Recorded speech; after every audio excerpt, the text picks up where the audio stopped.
players break away from the centre circle and kick off just moments away here on 5 Live and BBC Sounds. Ben Bot is the Algerian goalkeeper. Belgali, Mondi, Ben Sebaini and Ajam, who comes in at left back for Ray and 8 Nuri. Maza and Awa are the two holding midfielders. Hasim Awa, one of those changes in the Algerian midfield. Mahrez starts, so does Ben Taleb, the former Spurs midfielder. Shaibi and Guiri is up front for Algeria. And Austria make 3 changes from their 2-0 defeat to Argentina. Kevin Danso, Paul Vanna and Michael Gregorich are all out. Philip Leinhardt, Philip Mwena and Marko Arnautovic gets his first start of the World Cup, Austria's top scorer and most capped player.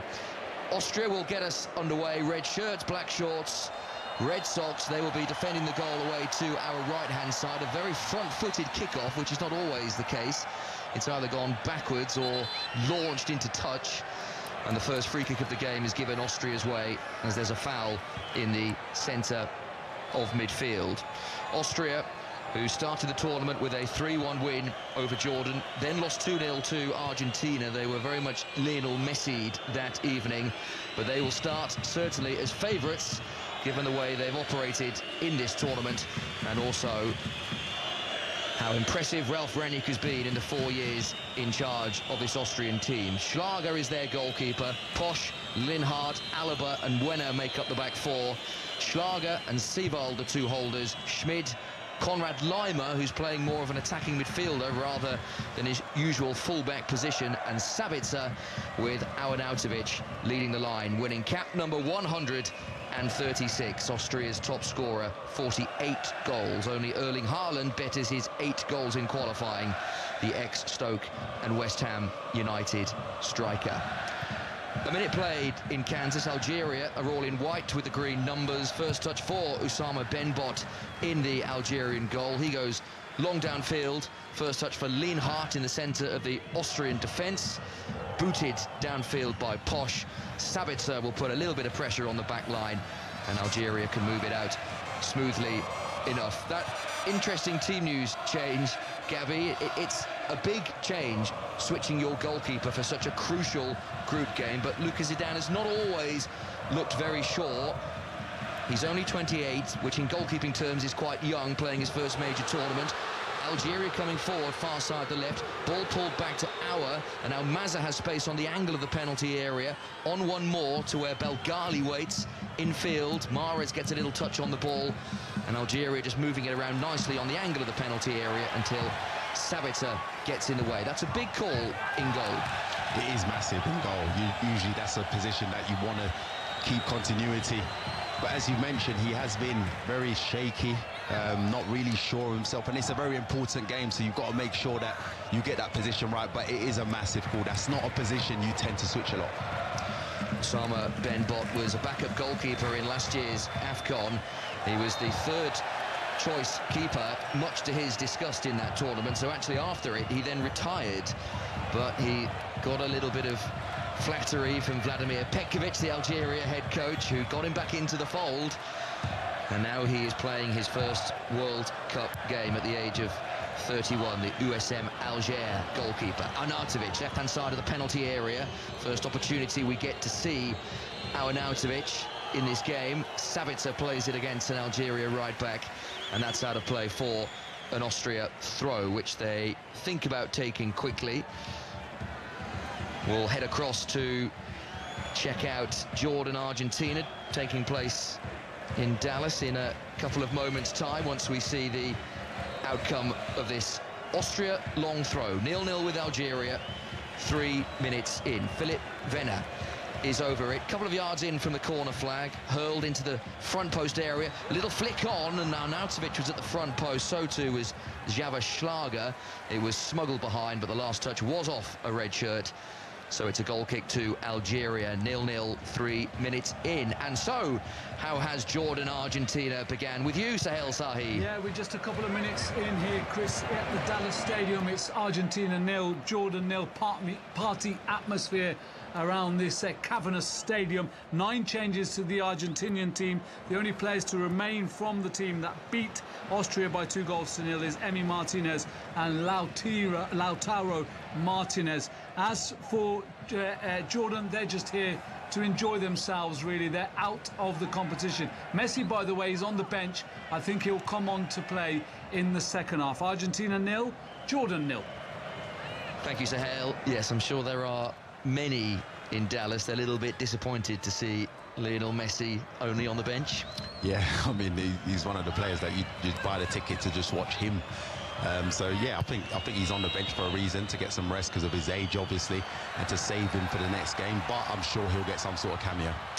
Sure he will. Argentina's next game, that round of 32 against Cape Verde, which will be some occasion. Algeria building slowly on this near side, the right, as they go from left to right. Riyad Mahrez winning cap number 119, 35 years old, so his big tournament experience will be limited following this tournament. There are rumours that he might call it a day, so he'll be desperate to progress Algeria through. A reminder that a draw sends both of these nations through. Austria to face Spain in the round of 32, and Algeria to face Switzerland, which is a little bit harsh on Austria, if this is indeed the case, because you'd like to think that finishing higher up the group would get you an easier round of 32, and Spain over Switzerland is certainly not easier. Yeah, it's not ideal. I mean, you just want to get through to the next stage, but in terms of, yeah, the way it plans out, that is probably, you want it the other way around. But if there is a winner, then the loser is out, and Iran will go through to play Switzerland. We are very much at that stage of the tournament now where all the permutations become fairly simple. Austria sweeping forward, the ball played just behind Sabitzer by Konrad Laimer, and that's a pass that a man of his caliber would be expected to make, and had he made it, there was real promise for Austria. Yeah, he just had to make that pass, and it was the right idea, but it's just the execution was wrong and right behind him, so I'm sure they just need to tidy up. But both sides, to be fair, despite the permutations, are both playing on the front foot and trying to go for it. Yeah, has been a lively start in the opening 6 minutes in Kansas City as Algeria win a free kick near side the right, and we see the former Switzerland head coach, the 62-year-old Bosnian Vladimir Petkovic, who had a very good record with Switzerland at major tournaments. He lost just 2 of 13 games within 90 minutes. Took charge of Algeria after a humiliating group stage exit in the 2023 AFCON. Hasn't always been plain sailing for him with the Algerian faithful, who sometimes get a little bit peeved with the lack of charisma from this Algerian squad. They feel that maybe there is a little bit more talent on display and they should be playing a more front-footed game, but Algeria qualifying relatively straightforwardly, and there is great intrigue to see how they will do at this World Cup, albeit if they lose this Group J final game, then they will be heading home.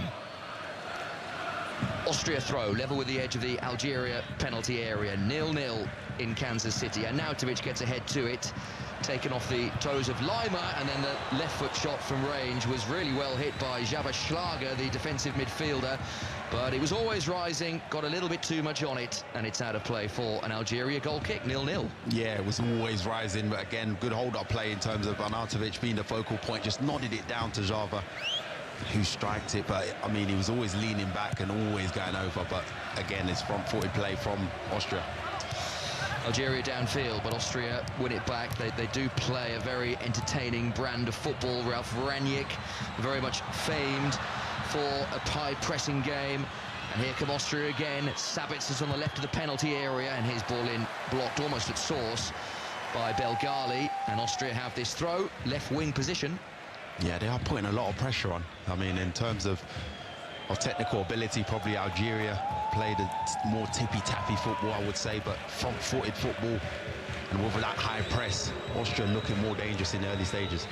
The Mainz left-back, Philipp Venner, number 16 on his back, will take another long throw into the front post. It is flicked on. Alaba waves a leg at it, but there was no real opportunity for the superstar of this Austrian team, David Alaba, getting on the end of that, and Algeria clear downfield. Mazza has it in the centre circle and hope for a Mahrez run down the right wing, but it didn't materialise, and Austria via Venner to his goalkeeper. Schlager can tidy things up. Yeah, Mazza there, he's one of the brightest young talents in Africa at this moment in time. Probably expected him to execute that a little bit better, but Mahrez at this age, I don't think he appreciates balls that far in front of him. No, Riyad Mahrez of 10 years ago, maybe, when he was a shining light for Leicester, and then Manchester City might have caught up with that, but Riyad Mahrez of 35 years old, maybe not so much. He's on the ball again here, Mazza, lovely turn on the edge of the penalty area, and then shoots right-footed on the volley. Well, he saw the headlines. The grin tells you that it was a little bit ambitious from the 20-year-old, but he has had a very, very good season for Bayer Leverkusen, very much seen as a Florian Wirtz replacement. He's full of confidence, but that right foot volley was always over. Yeah, it was always over, but the hard bit is what he did very well to create that space. A couple of flick over some Austrian players' heads there, and then just the shot, he executed that wrong, just always rising. Free kick given against Arnautovic, who is going into the book here for what our referee from Uzbekistan, Ilgiz Tantashev, says was an arm in the face of Asa Mondi. Arnautovic pleads his innocence. He can't believe it. Mondi's clutching his neck, but the referee was very quick to award the yellow card, and that's a very early yellow card for Marko Arnautovic to receive. Yeah, very early, but he just had a look at the player just before his arm came out, so I think that's what made the ref give him the yellow card, because it looked intentional.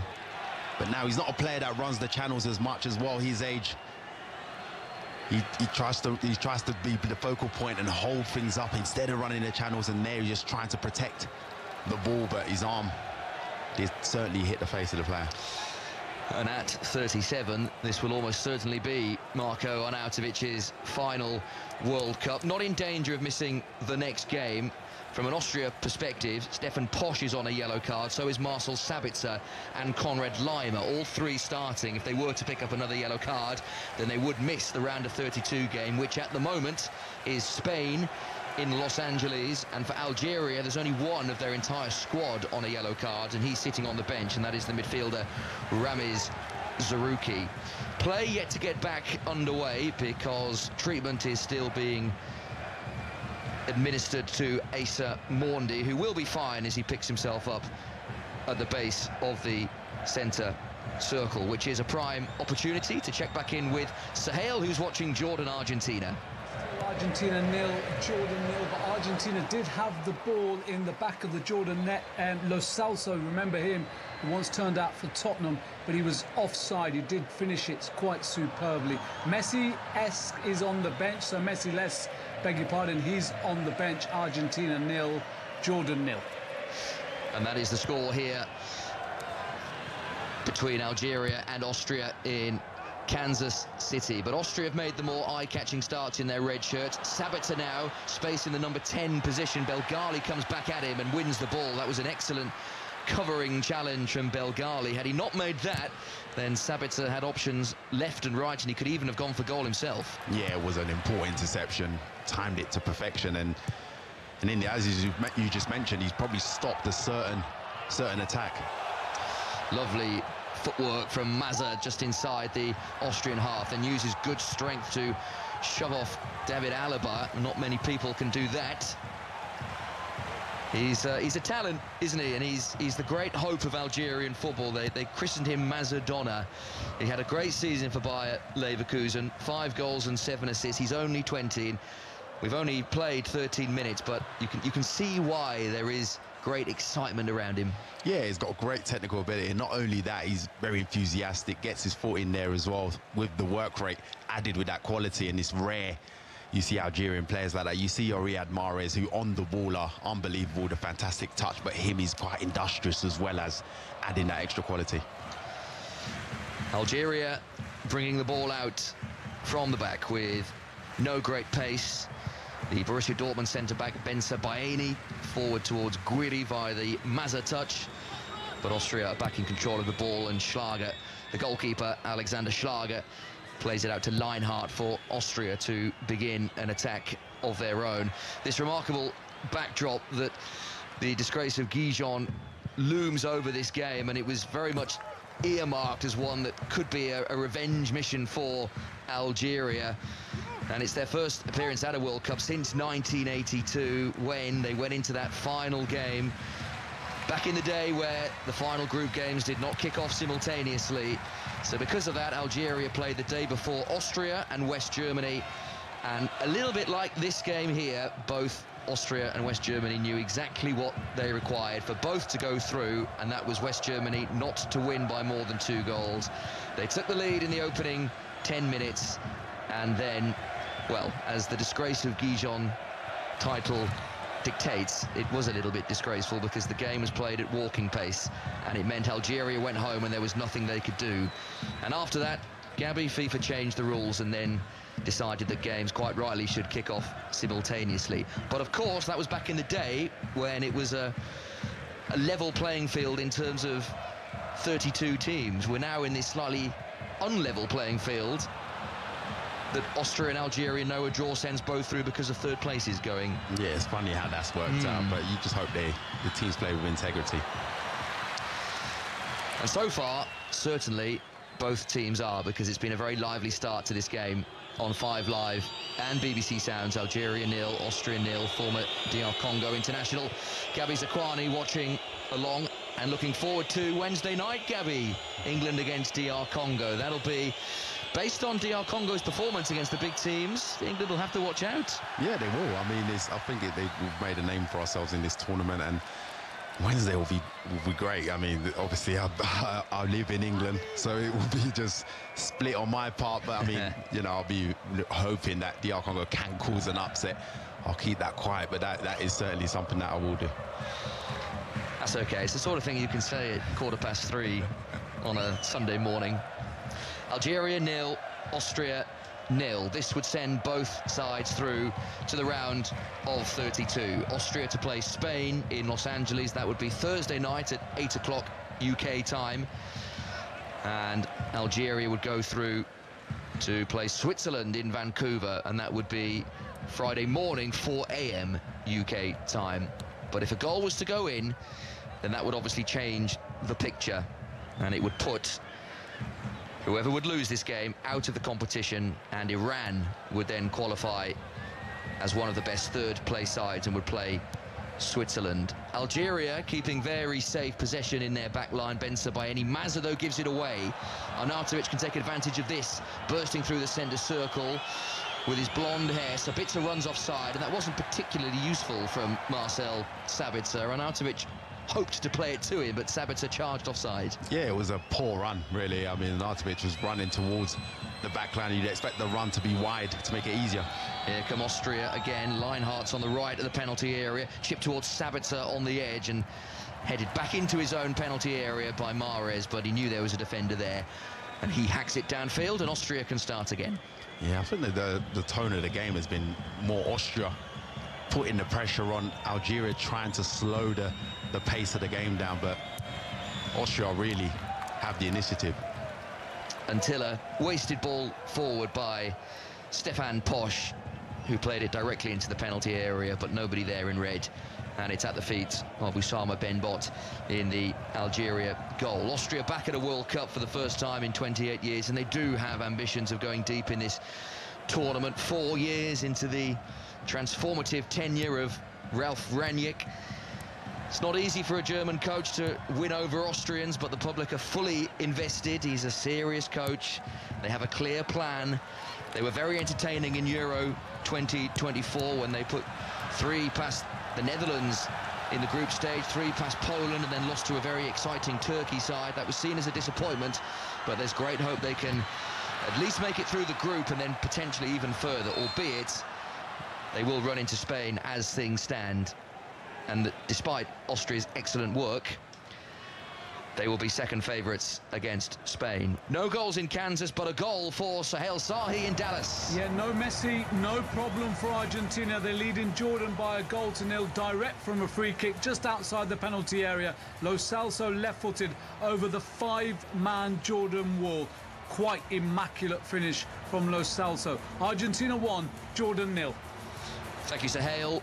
Argentina already confirmed as group winners, would put them through on 9 points, 3 wins from their 3 games, having put 3 past Algeria and 2 past Austria, yet to concede a goal. Argentina, Jordan already going home, and they were in with a shout when they were leading Algeria by 1-0 in their second group game, but Algeria turned it around. 2 headers, or 2 goals from corners. Amin Griddy making it 2-1, and the towering Bulbuena got the equaliser from a corner, and that sent Algeria into a position of promise, and Jordan, knowing they were going into that game against Argentina with very little to play for. Austria dominating possession. They have it left flank with Schlager, who goes back into his own half, picked up by David Alaba, 34 years old, leaving Real Madrid this summer. There is an argument that he is Austria's greatest ever player, given his accolades. 4-time Champions League winner, 10-time Austrian Player of the Year, but has had his injury issues this year. But there's no doubt, Gabby, that he is and has been one of the world stars, not just of Austrian football, but of world football as well.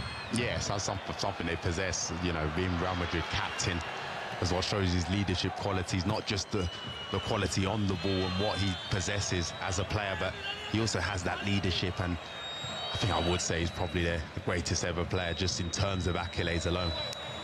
He's on the ball again here, playing it in field.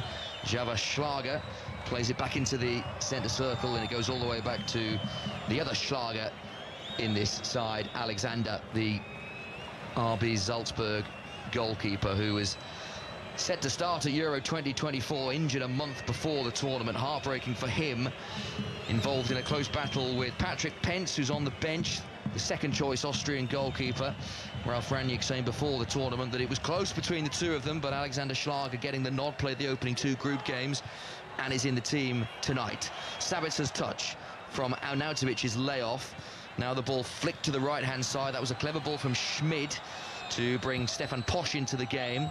Keeps the move attacking from the right. Leimer, who is another one of Austrian star, the Bayern Munich defender, although playing in a more attacking midfield role for this very fluid Ralf Rangnick side. They continue to knock the ball around. On the right wing, Posch going backwards, and in fact goes all the way back into his own half, where Philipp Lienhardt in the pink boots can play it back to Alexander Schlager. Austria have got themselves in promising positions, Gabby, but at the moment struggling to penetrate through the Algeria back line. Yeah, Algeria look very compact. Austria are getting in good positions and moving it around at a good tempo, also causing problems, but just not quite enough in the penalty area, because Algeria have really congested that midfield area to make it difficult for Austria to get through. Earlier today, victory for England in New Jersey, beating Panama by 2-0 to top Group L. So they will play DR Congo on Wednesday. In the other game in that group, Croatia beating Ghana by 2-1. So both Croatia and Ghana making it through to the round of 32. Referee has paused the game because we have hit the first drinks break of the afternoon, or the evening as it is in Kansas, with the score at Algeria 0, Austria 0, 23 minutes played. And before we get Gabby's thoughts on that first quarter, we will see how the first quarter has progressed with Sahel Sahi watching Jordan, Argentina. Yeah, we're on a hydration break here as well. It's Argentina 1, Jordan 0. Very comfortable for the current World Cup champions Argentina. Giovanni Lo Celso, once of Tottenham, opening the scoring direct from a free kick, 20 yards out, just right of the D, curled it high and over a 5-man wall. The goalkeeper, the Jordanian goalkeeper, went to one side to cover his left-hand side of the post. It went into the right-hand side. Smart finish, comfortable for Argentina. Lionel Messi is on the bench. His manager, Lionel Scaloni, said he'll be coming on at some point in the second half. But currently it's Argentina 1, Jordan 0. Thank you, Sahel Hale. And Gabby, what have you made of the first quarter we've seen here? We know a draw sends both through, but both sides are at least giving this a go. Yeah, they are. I mean, it's probably as expected in terms of Austria with the tempo, the way Ralph Rangnick likes to play with his that pressing game, and they are pressing Algeria all over the pitch. So we're seeing that. We've probably seen more of intent from Austria in terms of putting the pressure on, but Algeria are playing some neat stuff and don't really look in danger as they're keeping their shape and making it very hard to, for Austria to break them down. Those scores earlier on mean that we have all bar 2 of the knockout games confirmed. The teams going through in England's group, England, Croatia and Ghana all making it through. England to play DR Congo in the round of 32, Colombia to play Ghana, and that'll be a really good game. There are some eye-catching round of 32 games. Portugal, Croatia is another one. Portugal will feel a little hard done by having won the group that they run into Croatia, which is a very good third-place team. Yeah, they are a very good third-place team, and just as we've seen, they caused England all sorts of problems in that first half until England really changed things around. But they're always good technically, and the way they've ended the tournament as well, they are a good side. The other knockout games, Germany, Paraguay, France, Sweden has a nice feel to it. South Africa, Canada actually kicks us all off tonight, so it's straight into the round of 32 games. South Africa, Canada is an 8 o'clock kickoff tonight over in Los Angeles, so we haven't got too long a turnaround before the knockout football begins. Netherlands, Morocco is another very good game. Hosts, co-host USA will face Bosnia and Herzegovina. Belgium, Senegal, Brazil, Japan, arguably the pick. That'll be an excellent game given how good Japan have looked.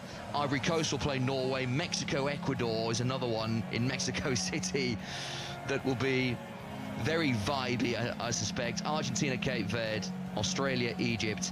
And then the 2 that are yet to be decided, Spain will play the runners-up of this group, which at the moment is Austria, and Switzerland will play third place of either this group or Group G, which is Iran at the moment, but with this result, or this latest score, it would send Algeria through as one of the best third-place sides, and it would be Switzerland against Algeria. Back underway after the drinks break, still plenty of time for all of that to change. Algeria rarely have threatened the Austria goal, but they have a chance now with the ball in midfield. Faris Shabi, right-footed, delivers to the back post. Wasn't a bad-looking ball, but all the runners had moved to the front post, and it zips through the penalty area, and Austria have this goal kick. Yeah, as you mentioned, it was a good ball across, but there should have been someone hanging around the back post. All the runs were more towards the near post than the middle of the goal. Not just the football to look forward to tomorrow. There's lots of excellent sport with the third and final test between England and New Zealand. Day 4, with England in a little bit of trouble. New Zealand closing day 3, 120 for 3, so that's a second innings lead of 204. And the pitch just beginning to break up as well at Trent Bridge. So 10 a.m. later this morning with the TMS team on 5 Sports Extra. And the Austrian Grand Prix takes centre stage on 5 Live Sport, on 5 Live tomorrow from 2 o'clock. Mercedes George Russell will start on pole. Charles Leclerc second and Lewis Hamilton third, after Max Verstappen had a fairly hefty crash on the final run in Q3. So that'll be another very interesting race in Spielberg. Austria, and it's Austria here moving forward. Great ball over the top on Arnautovic, onside to finish, and he does, past the goalkeeper. A look across to the near side, the flag stays down, and Marko Arnautovic scores goal number 49 for Austria on cap number 136. He smuggled it past the goalkeeper, and Algeria 0, Austria 1 will send Austria through and Algeria out. Poor defending there by Algeria, just a straight ball, but it's a good ball by Alaba, I believe. He's found Arnautovic, and I think Arnautovic thought he was offside because of the amount of time he had, but he's just poked it home. It's a fantastic finish in the end, because the goalkeeper tried to stand his ground, but he's just poked it, stabbed it goalwards, and it's just crept over the line. It's a very strange finish, isn't it? It looked like the chance had gone. And in fact, he tries to control it, miscontrols it, and then because of that, goalkeeper in no man's land, and then the prod into the corner. Yeah, as you mentioned, it did look very awkward. But I think he's got that striker's instinct where he's seen the goalkeeper sort of not sure about what to do, but he's just stabbed it home. He's crept over the line, and I think he was looking along the line as he was controlling it, and the flag stayed down. Very forlorn celebrations from Marko Arnautovic for whatever reason. Algeria have given this away straight from kickoff. Arnautovic in again, but the flag up straight away. He misses anyway. His right foot, side foot, wide of the post, but the flag on this occasion went up very, very early. So with this scoreline, Algeria 0, Austria 1. Austria going through in second place, as they will with a draw or a win. It means Algeria 3 points in third, but not enough. Iran would be going through as things stand to face Switzerland in Vancouver in the round of 32. Algeria 3 points, but a -3 goal difference. So they would be joining the likes of Scotland, of Uruguay, of other sides as well. Penalty with you, Suhail Sahi. And it's a penalty for Argentina. Lautaro Martinez is about to take it. It was his header that came off the crossbar. Senesi tried to get there first. He got kicked in the face by a Jordanian defender, but Martinez steps up, right-footed, sends the goalkeeper the wrong way. His first World Cup goal of the tournament. Argentina have now scored 7 World Cup goals without reply, but tonight they lead Jordan by 2-0. Thanks very much, Suhail. Wonder if Lionel Messi is sitting on the bench thinking, oh, I could have had another one to my tally if only the coach had let me play. He might get his chance yet. Yeah, I'm sure he is thinking that, you know, he's relentless when it comes to records. I'm sure he's got his eye on getting another one when he does finally come on. Romano Schmid leading the latest Austrian attack. They lead by 1-0 on 5 Live, and that's sending Algeria out of the World Cup, with South Korea, Scotland and Uruguay, the other third-place sides, that are all on 3 points, but with goal differences that aren't good enough to take them through. And from a South Korea perspective, that's a real surprise, given there was great hope that they would have a good tournament. Uruguay likewise. Marcelo Bielsa leaving the Uruguay position in a very disappointing manner, given there was hope that they could certainly get beyond the group stage. And we know Scotland's travails. Steve Clarke now no longer head coach. Here come Austria. Ball into the penalty area. There was front post. There was the goalkeeper at the front post, Osama Benbot. Not sure there was anyone behind him anyway to tap in. No, I don't think there was anyone behind him to tap in, but probably a cutback to Arnautovic, who was in the centre, sort of near the penalty spot, would have been the better option. But again, Austria playing on the front foot, not sitting back with this lead. They're still trying to go for the next goal. Yeah, and what this does mean that Algeria will have to come out and play. So any fears and thoughts that this could be a drab 0-0 has been diminished because of that Austria goal. Algeria moving forward, right foot shot across the penalty area was well hit by Rafik Ben El-Ghali, the right back finding space, but he just didn't quite have the angle to find the bottom corner. But encouraging for Algeria that he was allowed that much space inside the box. Yeah, he's took a risk and gone forward. Belghali there, it's a good first touch, but he's just dragged it wide. He probably didn't have enough composure to try and pick his spot, but again, a good run and better in terms of attacking sense for Algeria, who now do have to come out and play. But as Gabby was saying a few moments ago, the team who look the most likely to get the second goal in this game are the team that have already got a goal in this game, and they're on the move again. Lovely ball into the penalty area, good sliding challenge from Ben Sebaini, but still there for Austria at the front post, and then it was hacked clear. Seyvald wins a header in the Austrian midfield. Schmid goes across to that far side, the Austria right, to try and collect a long ball, hacked out of play by Ajam, and Austria have another throw. Yeah, desperate defending again from Algeria. I mean, in the early stages they look more compact, but I think that goal is sort of just asked questions of them now. They've been having an inquest. Anytime there's a break, there's a lot of questions being asked at the back. They just need to reorganise. They can ill afford to go 2 goals down. Another long throw into the penalty area. This one assertively headed away, picked up by Venner, the left back for Austria. Give and go with Sabitzer. Venner tried to head it back to Sabitzer. Then a loose touch by Belghali, but it falls nicely for Mahrez, who can surge over halfway. Oh, step over doesn't work from Riyad Mahrez, and Schlager takes it off him comfortably enough. However, Mahrez had the presence of mind to win the ball back. And here go Algeria on their left wing. Ball in field. Now on the edge of the penalty area. Algeria in their white shirts. Rami Ben Sebaini, now Ferris Shabi, 35 yards out. Centre field. All at walking pace at the moment, Algeria. And Mahrez backwards of square for Ben Sebaini to spread it to that far side, the left, where Ajam waits. Little step over, ball in field. There is space for Bentaleb, who then had that space swallowed up by two Austria players. It's something they do very well, the relentless press, and there wasn't much opportunity for Bentaleb to fashion a shot goalwards there. No, there wasn't. And whenever Algeria get towards the opposition, it's laboured passing, but there's no tempo. And I think that's the difference between both sides. When Austria attack, there's a lot of tempo, a lot of movement. It just doesn't seem to be the same for Algeria. Well, they're in a position of promise here on the near side, the right. Belgali, who's been heavily involved, chopping across the penalty area. Now Chabi is on the angle, tries a very intricate lob into the box, hits the face of Zaberschlager with the blonde hair in the centre of the Austrian midfield. But Algeria having a little spell here as they exchange short passes centre field. Mazza and Bentaleb. Bentaleb looking for an option with his left foot. Lovely little ball through a gap. The dangerous Mazza. Lovely feet into the penalty area. Left foot shot, side netting. Angle was always acute and was only getting acuter, but his work to that point was excellent. The finish just wide. Yeah, everything that's been good in terms of an attacking sense has come through Mazza.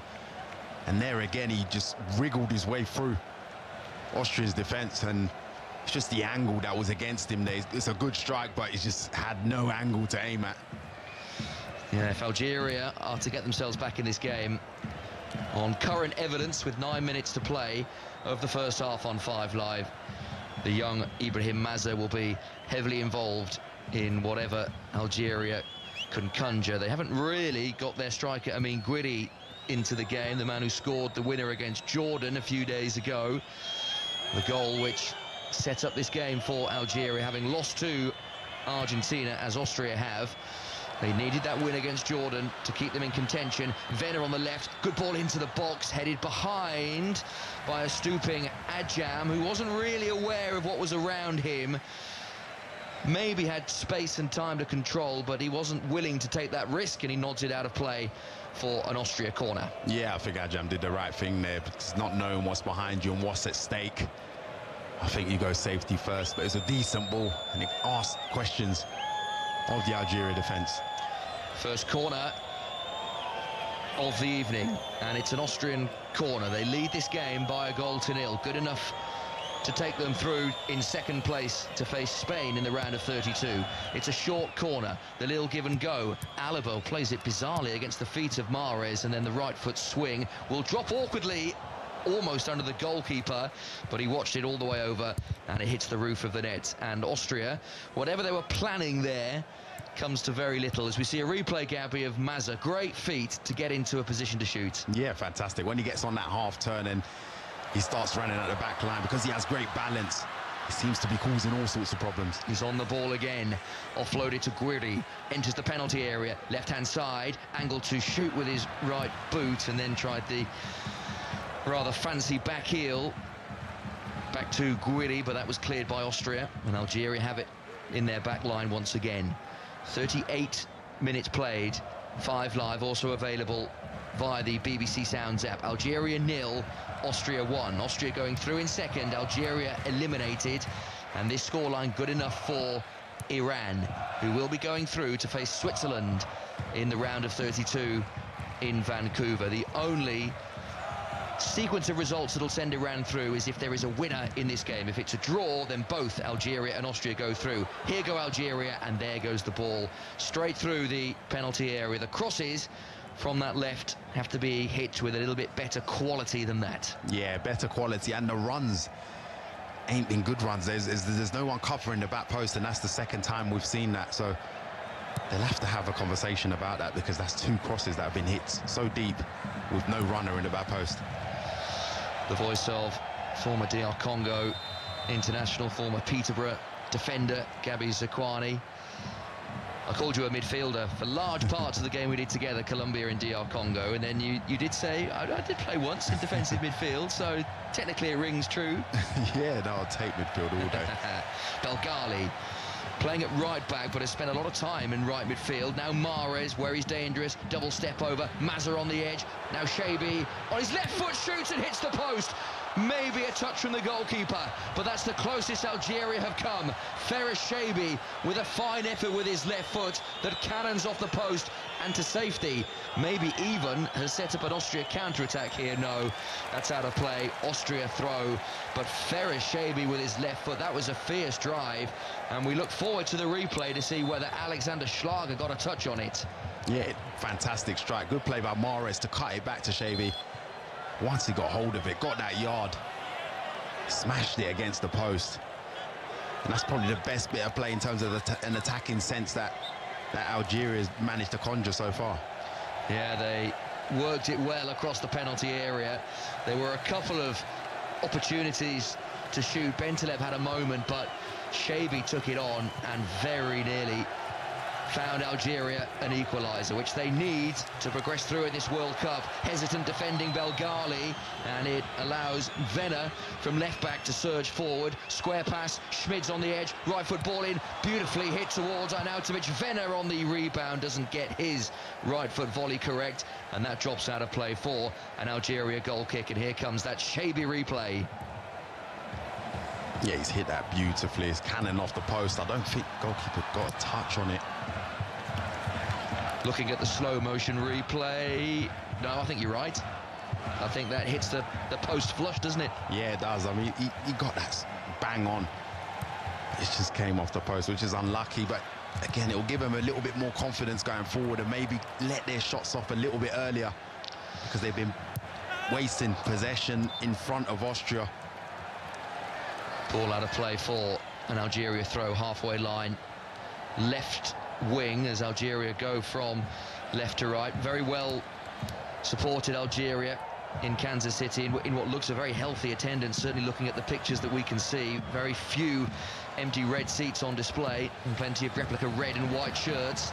Algeria having a really good spell here. Guidi has to go out to the penalty area to ensure Algeria still have the ball. They're moving it from left to right. Mahrez now centre field. Mahrez onto his left foot, chips it to the back post where Guidi was waiting, but so too was Stefan Posch. And it was the Posch header, given away loosely though by Austria. And now Mahrez on the edge of the penalty area. His left foot shot blocked almost at source. There were several Austria players in the way of that. And then a wave from Alaba to say, can we not give the ball away that cheaply, please? Mahrez battling to win the ball back, and he's done really well there, Riyad Mahrez. Not only to dispossess Schmid, but then to win his side a free kick, which they take quickly. Yeah, there seems to be a little bit more urgency now from Algeria, and Mahrez leading the charge in terms of the pressing. It's something you don't see often, but I think they're now sensing that they can cause Austria a few more problems by moving the ball a little bit quicker. 3 minutes of the first half to play. The final group games of the 26 World Cup. Argentina 2 up against Jordan in Dallas. Austria 1 up against Algeria in Kansas City. Argentina going through as group winners to face Cape Verde, and Austria going through in second to play Spain. Algeria eliminated, with Iran sneaking through as the 8th place, best 3rd place side. But this game far from over, given the threat that Algeria are posing, albeit they're not posing much of a threat at the moment because they have the ball inside their own half. Ben Sabaini exchanges passes with left back Ajam and Ben Sabaini. All this at walking pace. Chabi is coming very deep to pick up the ball just to the right of the centre circle. Smoothly into Mahrez. Lovely ball over the top. Headed partially away, but an opportunity for Mazza, whose left foot shot is straight into Schlager. Really good opportunity for the youngster. It broke to him a little fortuitously, but once he was in that position, he really should have scored. Yeah, he should have scored, but I think because he had his back to goal, probably didn't know where exactly the goalkeeper was, but a player of that quality, when you get that sort of time in the box, you expect him to hit the back of the net. Mazza has had moments. He's on the ball again, although it was fired into him at great pace. Didn't really have an opportunity to control. Austria through Linehardt, hack it away, and Algeria have a throw on this near side, the right. Can they get themselves an equaliser before half-time on 5 Live and BBC Sounds? Long diagonal swung out to this near side, the right, looking for Mahrez. It hits the corner flag. Mahrez has then failed, but play on, says the referee. Belghali into the box. Algeria chance. Still Belghali. Left foot shot in, and Algeria are level. The goal from Rafik Belghali. He kept going and going and going through challenges. He found himself in space, and with his left foot fires into the roof of the net and fires Algeria back into this World Cup. Algeria 1, Austria 1. Fantastic persistence there by Belghali. I mean, he's kept going and going. The ball ricocheted back to him. Fantastic skill to take it past the defender, and then he's fired it into the roof of the net. And all that came from a long diagonal that hits the corner flag flush and stays in, and that completely wrong foots the Austrian defence. Also, fair play to the referee for playing advantage there. Mahrez is having his leg held, but he's seen the advantage, and Belghali's capitalised off that, shown so much quality, fantastic skill just before getting that extra yard, and to fire it past the goalkeeper. It is a finish that belies his position. The right back, only his second Algerian goal, winning his 16th cap. He's a key player for Verona in Italy. He's a key player for Algeria now as well. He played the full games against Argentina and against Jordan, and he has scored potentially, Gabby, a really important goal to get Algeria back into contention. And with this scoreline, it sends both Algeria and Austria through, and Iran now will be heading out of the competition. Yeah, it changes the whole context of the next round. I mean, Algeria, I think they do deserve it because they've grown into the game in the last 10 minutes in terms of possession. They've kept possession, started probing, and there, that little bit of quality is what they needed. Sabitzer to Venner, whose left foot cross is blocked by Mahrez. So Austria ending the half on a high. We had 4 minutes added on at the end of these first half, incidentally, and we are into those 4 minutes now. A minute in, Algeria 1, Austria 1, but Austria have this corner. Yeah, they have this corner probably to try and get the last opportunity of the half. I mean, they have slowed down, I'd say, for the last 10 minutes and allowed Algeria back into the game. The red and the white shirts tussle inside the box. The ponytailed Sabitzer delivers, goes an awfully long way. There's an opportunity for Nicolas Seyval, the defensive midfielder. Decent strike, but it was blocked in the crowd. Then the header at the back post. Out comes Benbot with a punch, and he was clipped on his way through. So that will be an Algeria free kick. And Arnautovic doesn't look best pleased with that decision. But the chance was Nicolas Seyval, the centre midfielder. As it dropped to him, his shot was well hit, but such was the traffic in front of him, it was always likely to get a block. Yeah, there was bodies in the way there, just defending for their lives. And they've held it back into the box, where the goalkeeper's done very well under pressure. So I think it gives them some respite, and they'll be happy with the way they've turned things around in this half, Algeria. Yeah, very much so. And even though we suspected that it might be a draw, it has been a good draw so far. Yeah, I mean, you could be just watching teams play keep ball, but both sides are trying to play on the front foot and trying to make things happen. It's been a very entertaining 1-1 draw. Yes, if you're Iranian watching this, even though you're not happy with the draw, you'll be enthused that the game is open, and therefore there could still be a winner. And the way this first half has gone, you wouldn't bet against someone finding a winner. Mahrez with good feet, but he's way inside his own half, then sweeps a lovely looking pass to find Hassim Aouar, who takes up the running and approaches the edge of the penalty area. Little short pass to find Adjam, and Adjam's body language suggests that he won't be hitting this forward with any great pace, and seemed to be suggesting to his teammates that maybe we're better off just keeping hold of the ball and ensuring that we go in level at 1-1. Mahrez has the ball at his feet, and this is very much being played at walking pace now, with 40 seconds of the first half to play on 5 Live. Also available via the BBC Sounds app. Algeria 1, Austria 1. Argentina still leading 2-0 against Jordan in Dallas. We'll check back in with Sahel at half-time to See how the final 10-15 minutes of the half in Dallas has progressed. Argentina already through as group winners. Jordan already confirmed to be finishing bottom of the table. Xavi, who had that chance before the goal, hit the post with his left foot. Algeria knock it to this right wing where Mahrez waits 2 yards in from the touchline. Little pass to Belgali, full of confidence now after his goal, but found his journey forward blocked. And that is the half-time whistle in Kansas City, the final round of group matches in this World Cup. And there are still things to decide. Algeria 1, Austria 1, which at the moment is sending both sides through to the knockout stages. Austria in front. Marko Arnautovic's goal on 28 minutes, fine ball over the top, loose control, but then the touch past the goalkeeper. But Belgali with a fine Algeria equaliser, bursting through challenges, firing into the roof of the net. And it means, Gabby, a draw suits both, but this has been a very entertaining draw. Yeah, as you mentioned, a draw suits both. But what we've seen is both sides want to get the win. You know, they're both playing on the front foot and trying to conjure the chances.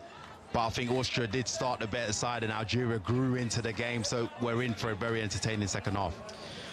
We certainly are. Let's see how things are progressing in Dallas. You've not quite reached half-time, Sahel. Yeah, the referee's, I think he's just blown the whistle, or maybe he's blown the whistle. No, he's picked the ball up. Got a feeling he's blown for half-time. Yeah, he's definitely blown for half-time, Chris. So it's Argentina 2, Jordan 0. Argentina so superior. Giovanni Lo Celso direct from a free kick with the first goal. He launched it over a 5-man Jordanian wall, the wrong foot in the goalkeeper in the process. The Argentinian supporters, they've been in party mood all evening long, didn't have to wait too long to see the second goal, which came via the penalty spot after Lautaro Martinez headed off the crossbar. His header bounced off the crossbar for Senesi to pounce onto, and as the newly recruited Tottenham defender was stooping to head goalwards, he was kicked in the face. Martinez, he converted from the penalty spot. Argentina, they're showing off the strength of their squad because this largely second string 11 are cruising towards another 3 points. Half-time at Dallas, Argentina 2, Jordan 0. Thank you, Sahel. More from Sahel in the second half of that one.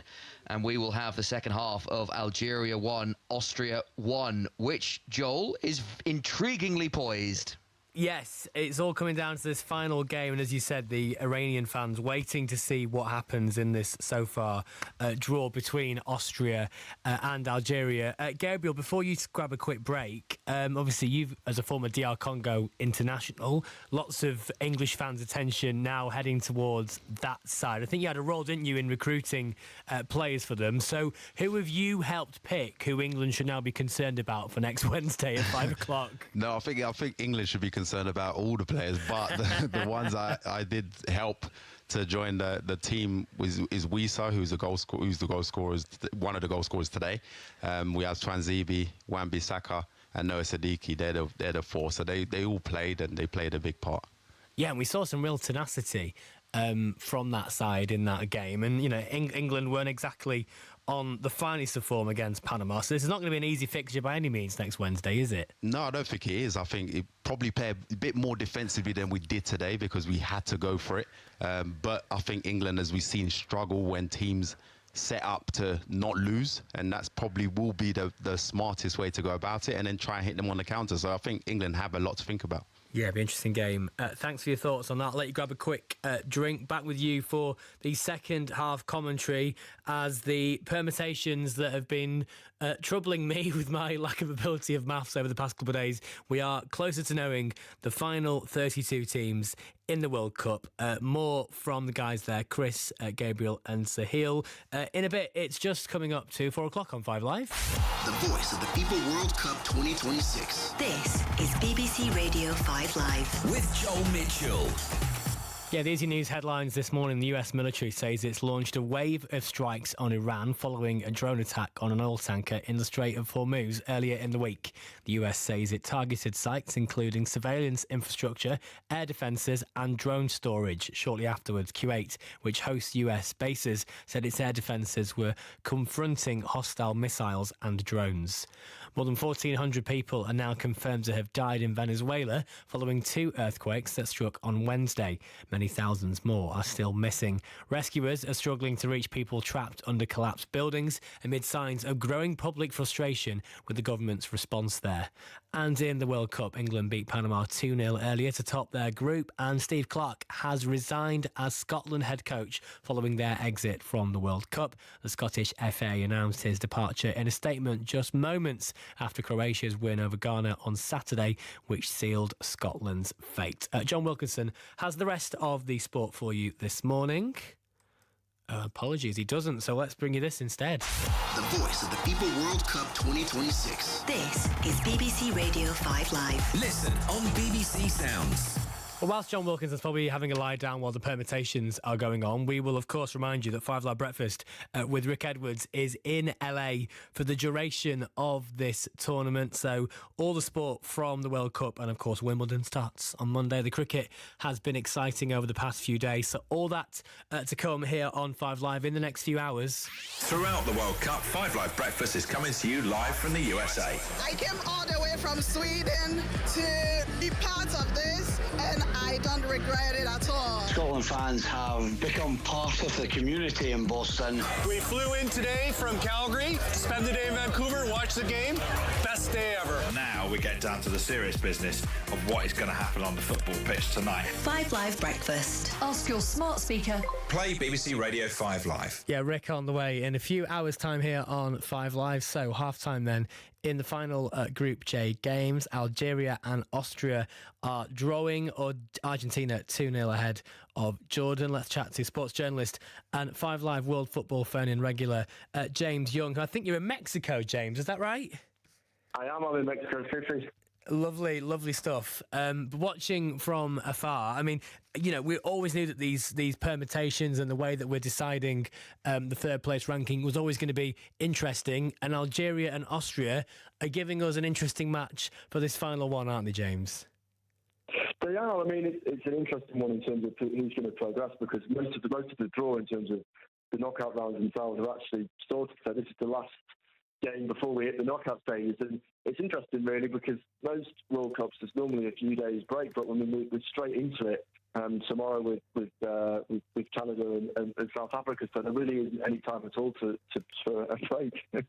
Yeah, so here is the permutations on this. Algeria and Austria know that they'll finish second behind Argentina in Group J if they win. Both teams will qualify for the last 32 if it ends in a draw.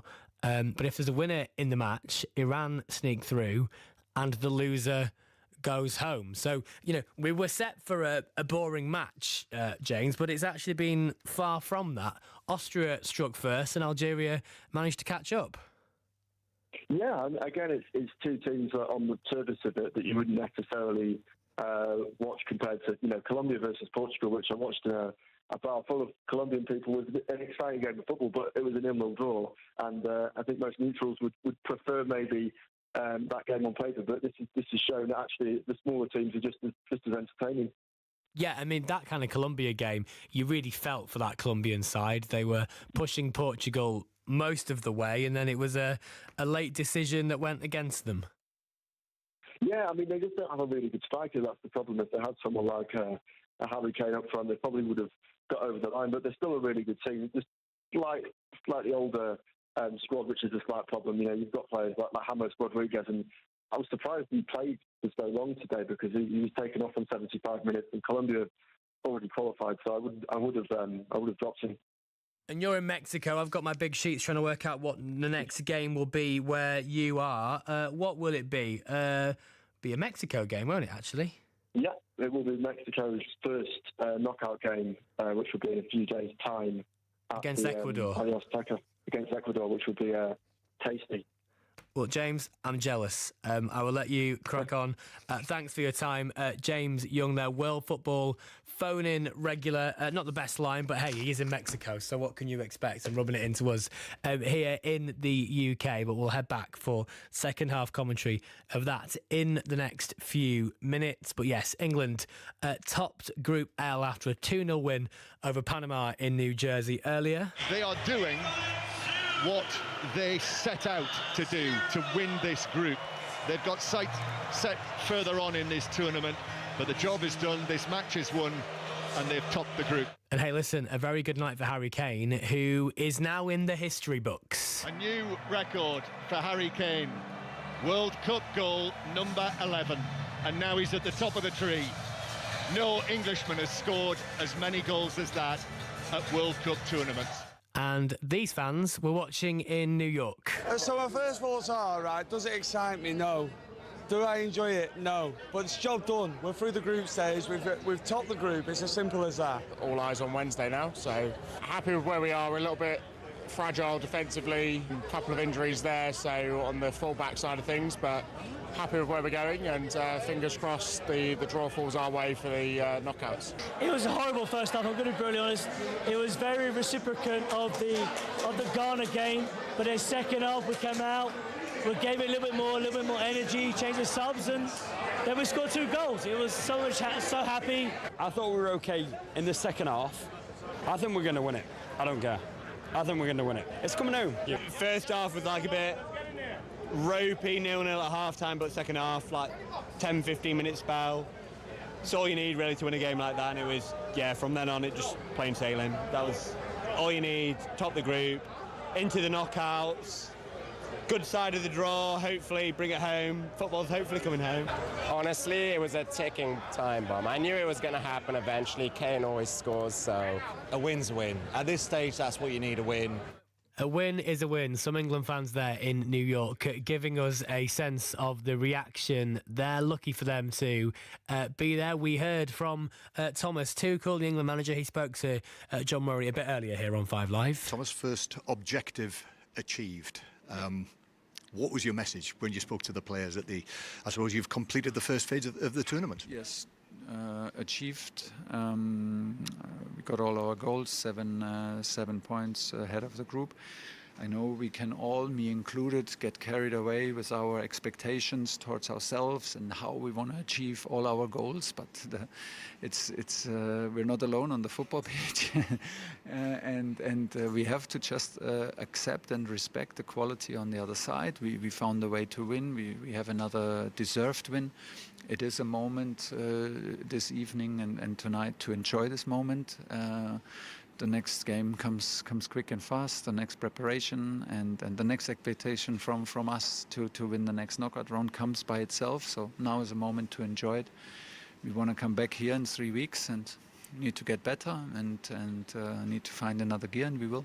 What were the things that you liked today that were more like what you were after? Yeah, a lot of things, I have to say.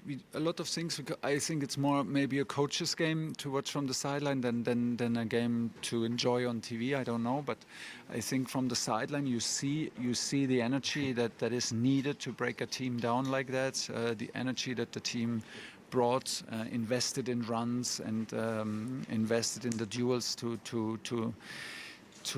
control the counter-attacks, which was difficult enough. So I'm totally happy with that.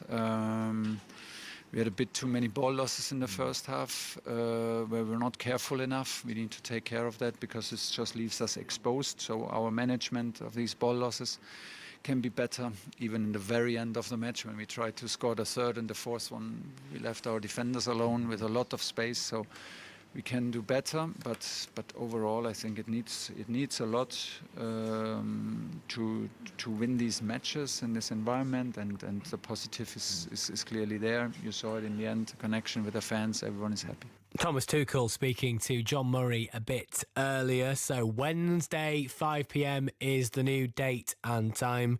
England through to the knockouts. We knew that going into that match against Panama. We now know who they're going to face.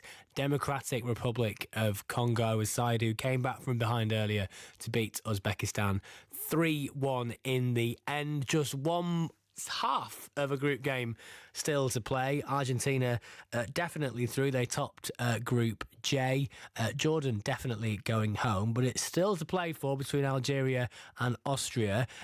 Gary getting involved on the BBC Sport website. He says, seems like there's every incentive for Algeria and Austria to play out the draw. It sends both of them through, but Algeria might not want to win as they'll arguably get an easier draw for finishing third, not expecting a 7-goal thriller. Well, it's currently 1-1. We will rejoin Chris Coles in a second, and at 5 o'clock I'll be back with you with sports journalist and World Football phone-in regular Mark Machado to talk through the permutations as we get the final 32.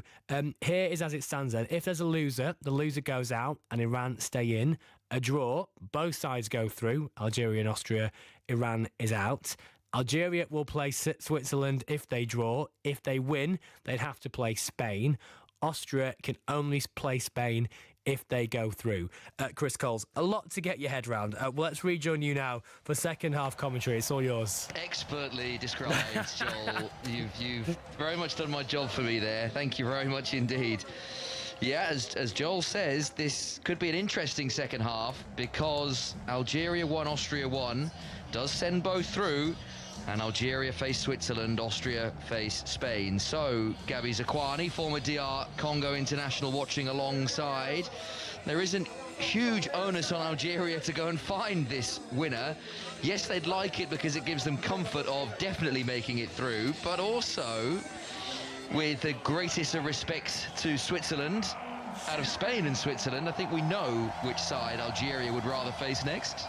Yeah, we do, but I mean, as you mentioned, that's a really risky way to go about it if you're trying to play for the draw. And from what we've seen in this game, that's not the case. Both sides have tried to attack and to make a fist of it. Austria are making a couple of half-time changes. In fact, they're making 3 half-time changes. Schlager and Arnautovic are 2 players definitely off. Grilic, Gregovic and Vanna are the 3 to come on. Romano Schmid was the other to come off. So Schmid, Schlager and Arnautovic. So that's 2 attacking midfielders and a holding midfielder coming off for Vanna, Grilic and Gregovic. Gregovic will go up front to replace Marko Arnautovic. He scored more goals than anyone else under Ralf Rangnick. 18 goals in Rangnick's 42 games have been scored by Michael Gregovic. Florian Grilic is off the bench for his first minutes of this World Cup. The 30-year-old Braga centre midfielder. He's mainly used off the bench. In fact, he didn't start any games in qualifying, 5 times off the bench. And also Paul Vanna is on, the PSV Eindhoven midfielder. He started the game against Jordan. He came off the bench against Argentina, only making his 6th Austria appearance, but he only switched allegiance fairly late. He was wanted by Germany where he grew up, but he chose Austria in March, described it as the toughest choice of his career, and Vanna is now on the field. So a triple Austria change. The referee has a look around, the countdown expires, and the final half of group game football of this 2026 World Cup begins in Kansas City. This is match 69, match 70 taking place in Dallas, and that is Jordan 0, Argentina 2. We'll be back to Suhail Sahi keeping across that as and when, but it is Algeria, white shirts, white shorts, white socks, a little bit of green trim down the sleeves and also down the sides of the shorts, defending from right to left in this second half, and Austria, red shirts with blue sleeves, blue shorts and red socks, kicking from left to right. The 2 sides in just a moment. Algeria 1, Austria 1. This would send both sides through, and Iran, who are desperately hoping there is a winner in this game, would be eliminated. Austria building the first attack of the second half. It is with Vanna, his first touch of the game since his introduction at half-time. He loses out, and Algeria have it in their back line. So no changes for Algeria. So Ben Bott is the goalkeeper, replacing Lucas Zidane, who played the first 2 games of this group, but relegated to the bench. Belgali, the right back, scored a wonderful equaliser. Mondi, Ben Sabaini and Adjam. Bentaleb and Shaibi, and then Mahrez, Mazza, Aouar and Guidi leading the line for Algeria. The revised Austrian lineup, no changes in the back 4, and the goalkeeper the same. Schlager in goal, Posch, Lienhardt, Alaba and Venner make up the midfield. Seibold now has Grilic as a centre midfield partnership. Vanna's gone in behind Gregovic with Lima one side and Sabitzer the other. And a triple change, Gabi, could be for several reasons. We know that Austria looking like they are heading through, although Algeria coming forward. If Algeria were to get a second goal, that would knock Austria out. They played well in that first half, but Ralf Rangnick, we know he's one of the game's great tacticians, isn't he? As Vanna has it on the left of the penalty area, low ball across. This will be maybe hit by Lima, who picks up the ball just outside the box. Sabitzer, and now Vanna again with his number 24 in white letters on the back. Alaba, and the ball swung into the penalty area by Venner and cleared by Algeria. But a triple change, what have you made of that? I think probably with the way Ralf Rangnick likes to play is that press. It's probably just fresh legs and to build more impetus into the players to keep attacking like they did in the early part. But I think they probably tied a little bit towards the end of the first half as the press wasn't as effective. So possibly to just inject a little bit more energy into what Austria do. Yeah, Marko Arnautovic, who was leading the line, he's come off the bench in the first two group games, did start today, scored Austria's goal, number 49 in an Austrian shirt for Marko Arnautovic, the former Stoke and West Ham United striker. But at 37, he has been replaced for Michael Gregoric, who at 32 isn't exactly a spring chicken, but does have 5 years on Arnautovic. The ball is volleyed forward by Ben Sebaeni, and that drops behind for an Austria goal kick. And it will be intriguing to see how this second half plays out, because Algeria will absolutely know the connotations here. They'll know the consequences of taking the lead, they'll know the consequences of falling behind, and they'll know the consequences of things staying as they are. Yeah, and they'll certainly know who they play depending on the result. So all these things are spoken about in the changing rooms, no matter what people think. Everybody knows exactly what they need to do. So it is interesting just to see how they will approach it.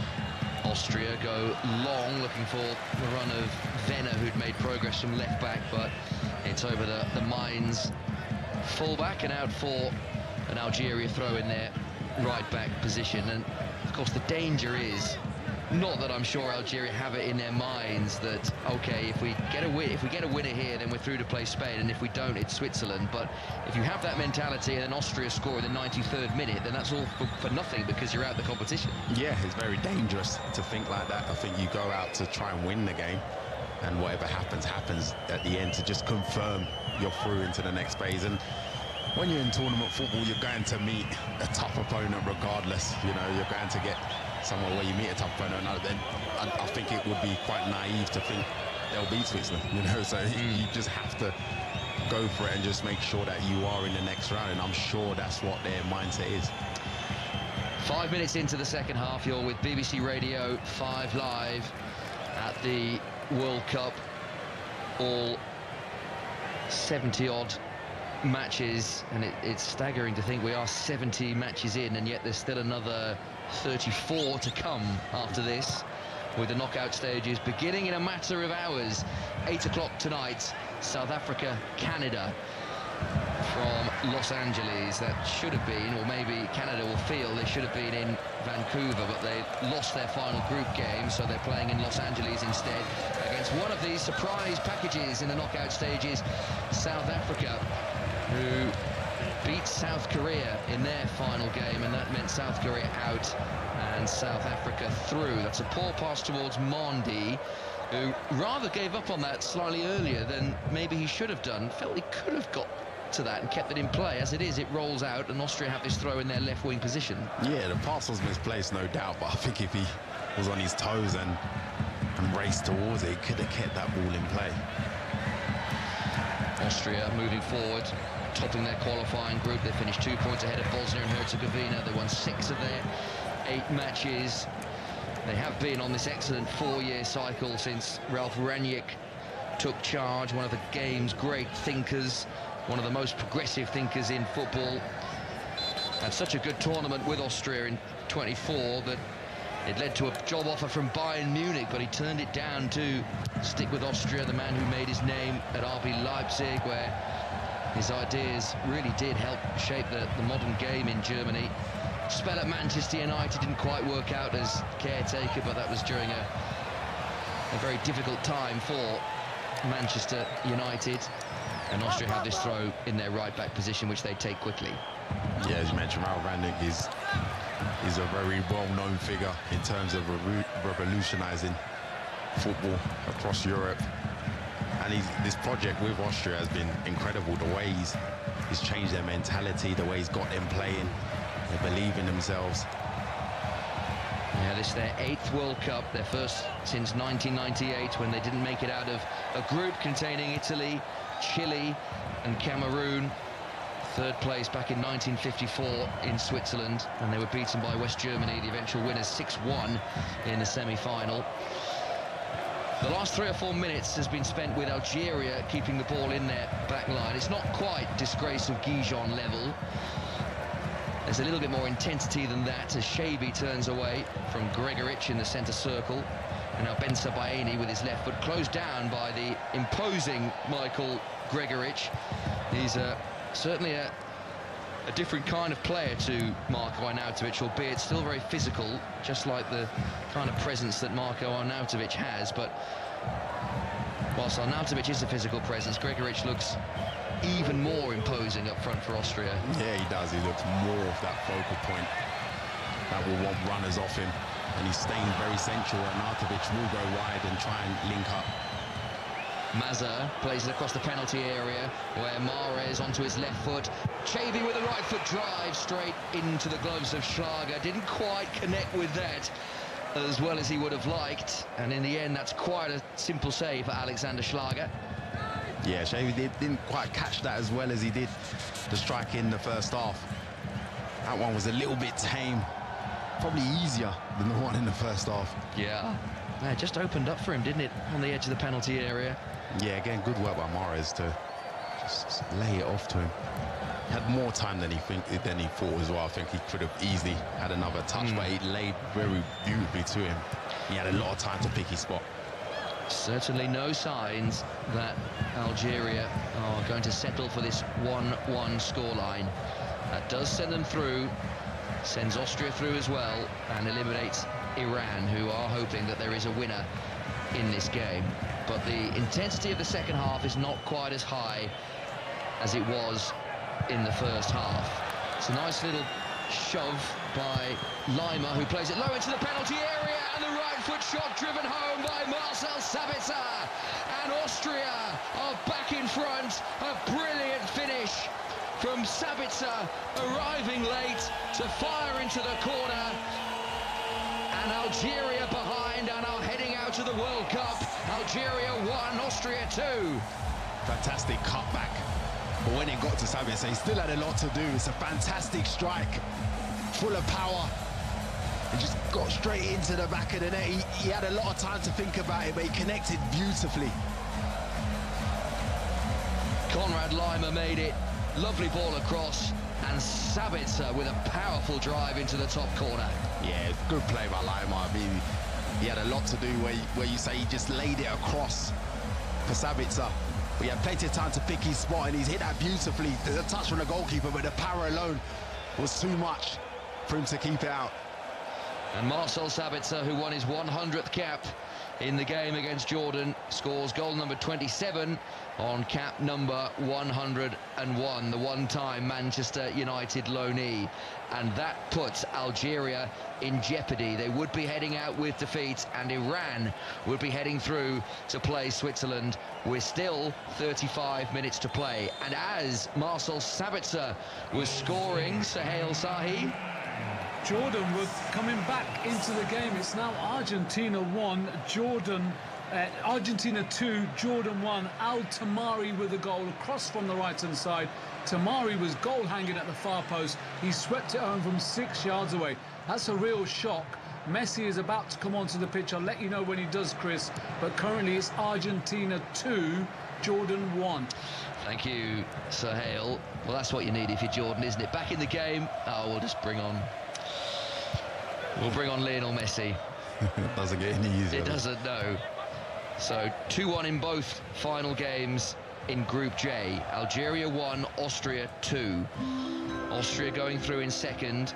2 wins from their 3 games. Their only defeat against Argentina. That puts them through to play Spain in Los Angeles on Thursday, 8 p.m. kickoff UK time. And at the moment, it's Iran who will play Switzerland in Vancouver. That's a 4 a.m. UK time kickoff on Friday. But Algeria showed that when they went behind in the first half, they had enough in them to get the equaliser. So you certainly wouldn't write them off yet. No, you can't write them off with the players they have, especially in the forward areas. They do have quality players, but it's just about them finding that tempo, which they did have in the end, sort of the first half. They need to get that back and start moving around, because I think Austria look a lot more organised than they did in the first half. They're a little more gun-ho in the first half, but they seem a little bit more organised. Nice ball through to Auer, who's on the left-hand side of the penalty area here for Algeria. Just couldn't quite control that as well as he would have hoped. Austria clear downfield, and Ben Sebaini can begin another Algeria attack. They were good in qualifying, Algeria, albeit their group was not the strongest. They go long again. Guidi peels away. Lovely first touch. Now he's into the penalty area. Right foot. Oh, a little bit too intricate. That was Auer with his first time pass into the penalty area. Shabi goes for goal from miles away. That cannons off a red shirt and to safety. Sabitzer then puts pressure on Mondi, and the referee has given a free kick to Algeria. Handball by Gregoric, even though he points to his shoulder. Yeah, he would do, wouldn't he? But that certainly did. He hit his arm and the referee got that spot on. Algeria's issue very much being that their group was not of the hardest tariff. They were 7 points clear of Uganda and Mozambique, two sides they'd be fully expecting to beat. Mazza on the edge of the penalty area, that's cleared partially. The header forward from Konrad Laimer, who provided the assist for Marcel Sabitzer. Vanna goes to ground under pressure, but no free kick. And Algeria can sidle towards the penalty area again. Low ball in from Bentaleb, that's cleared. Bentaleb has it back, left-hand angle of the penalty area as Algeria go from right to left. Shabi, infield, Mazza, square pass, keeps the move progressing from right to left, and now the direction switches again. Nabil Bentaleb, the former Tottenham prodigy, and now near side, Auer takes up the running. He goes past Posh into the penalty area, pulls it back across. Mahrez! Equaliser Algeria! Riyad Mahrez! A big moment from a big player, and it brings Algeria right back into play. A fine pass to him, and Mahrez, first time finish, back of the net. Algeria 2, Austria 2. Again, what a lovely cut back there. And once you got that space in the penalty area, the person you want it to fall to is Riyad Mahrez, the big man for big moments. And there he was, time to pick his spot. And he's just side-footed it with a lot of power into the empty net. As the keeper was towards the near post, he had the whole goal to aim at and no chance for the goalkeeper. Riyad Mahrez, 119 caps, 39 goals. Often criticised in Algeria for not performing for his country as well as he does for his clubs. But he signals the heart gesture to the fans because it's a fine finish from an excellent Auer pass. Take nothing away from the assist. Glided past Posh, fizzed it across goal. At some pace as well, it was a very good finish. And we see our fourth goal of the game, Algeria 2, Austria 2. Yeah, it certainly is an exciting game for a game that could have been drab. But Mahrez there, I mean, he's a big player for big moments. And, you know, his position sometimes gets questioned, like the older players in the tournament. But he is a class act. And when you get those sorts of positions, he's the player you want at the end of it. And so, Algeria back into the round of 32 with this scoreline. Through to play Switzerland. Austria crossing far side the left. That's out of play on the full and will be a goal kick. So, well, it'll be a difficult watch in Iran, who would have been delighted with Austria taking the lead, then disappointed with the Belgali equaliser, then thrilled with Sabitzer's goal on 55 minutes, but just 5 minutes later, Mahrez equalises, and so Iran would be eliminated and Algeria going through. David Alaba's game is over, and Kevin Danso of Tottenham is coming on. And David Alaba, as we know, Gabi, had a difficult season with Real Madrid, mainly because of injury, so still not quite fully up to speed. Yeah, no, still not quite fully up to speed. I mean, we see his quality, but just not sure where his fitness lies, and probably Ralph Rangnick just probably protecting him, and he's still got a quality player in Danzo to bring on. So in those positions, Austria are really blessed.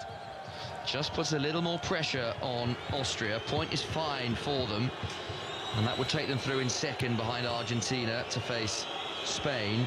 But if Algeria were to get their noses in front, then that changes the picture for both sides. It would send Austria out, and it would put Algeria through in second to play Spain. So we are back where we started at the beginning of the second half, with Algeria in this rather strange position of knowing that if they score again, they solidify their place in the round of 32, but their opponents switch from Switzerland to Spain. Yeah, there's so many ways this game can still twist, and I'm sure there probably is one or two more twists. But both sides are going about it the right way. And I think just in terms of integrity, there's been no sort of canoodling or not trying to win the game. Both sides have gone to try and win the game, and Algeria have shown a lot of bottle really to come back from a deficit twice. Yeah, no, you're absolutely spot on there, that any doubts or worries that this was going to be a bore draw and both sides would manufacture their way through was blown out of the water actually pretty quickly, the way both sides were stepping up. But I don't think many anticipated it to be this open, and we're mightily glad from a neutral perspective that it is this open. It won't be much fun in Iran to watch, knowing that this scoreline sends Iran out, but from a purely footballing perspective, it's been a great watch, and there are still more goals in this. Gregoritsch to the right-hand side. Romano Schmid fires it across the penalty area. Florian Grilic fires it across the penalty area. That was blocked, and then there's a foul on Stefan Posch, and Austria will have this free kick. 64 minutes played, Algeria 2, Austria 2. Riyad Mahrez becomes Algeria's oldest goal scorer at the World Cup at 35 years and 126 days, surpassing Jamal Zidane, who was 31 when he scored against Northern Ireland in 1986. Austria keeping the ball in their back line, so we can head back to Sahel Sahi watching Jordan-Argentina. Where it's still Argentina 2, Jordan 1, but Messi's on the pitch now, Chris, and he just had a free kick 25 yards out, dead centre. He looped it over the wall, but it just went over the top of the crossbar as well. He's been right in the heart of the action since he's come onto the pitch, replacing Lautaro Martinez. Argentina 2, Jordan 1. Thank you, Sahel. Austria building dangerously. The right foot effort from range is only just wide from Stefan Posch. Well, he hit that really well. Correction, Nicolas Sebald. That was an excellent strike from distance. It had Ben Bot worried, scampering across his goal line. Excellent first touch, and that was only a yard or so wide. Yeah, it was. You can see what he's trying to do, just to bend it into that top corner. It's probably just a little, like a yard wide, as you mentioned, but again, good idea and good intent from Austria. Hate to be the bearer of bad news, but you know what's coming in the next couple of minutes. Yeah. And it's often a shame in games like this, because it feels like both sides are in good rhythm and good form and good momentum, and you just know that the drinks break will disrupt that, which might be fine for these two because the draw sends them into the round of 32, but it's just bobbling up nicely now, and we don't really want it to stop. No, we don't. And it's both sides going for it, and it just slows the things down, and the sides have to get their rhythm back after that break. But as we've seen in this tournament, it changes the whole perspective of the game after that drinks break. You just don't know what you're going to get for the rest of the game. Yeah, absolutely that. Danzo, number 3 on his back, the Tottenham Hotspur defender, struggled really for consistent football at Spurs since moving to Tottenham Hotspur Stadium at the beginning of last year. He was affectionately called Magnet Head by Thomas Frank when he was in charge briefly at Spurs. Here's Venner on the corner flag for Austria. Tried the slide ball through to Sabitzer and then was angry he couldn't complete it, but he does win a corner at least with 67 minutes played, 2-2. Yeah, he does. I mean, he's trying to get the ball into the box, and I think in the end, I think they will be happy with the corner. which will be taken far side. The Austria left. Sabitzer is over it. Danzo attacks it and heads it wide. That was an opportunity for Danzo, who found himself in space just outside the 6-yard box, but his header was comfortably wide in the end. Yeah, I think it's just slightly behind him. He's trying to get to it and then using his neck muscles to guide it into that bottom corner, but just couldn't quite get enough on it.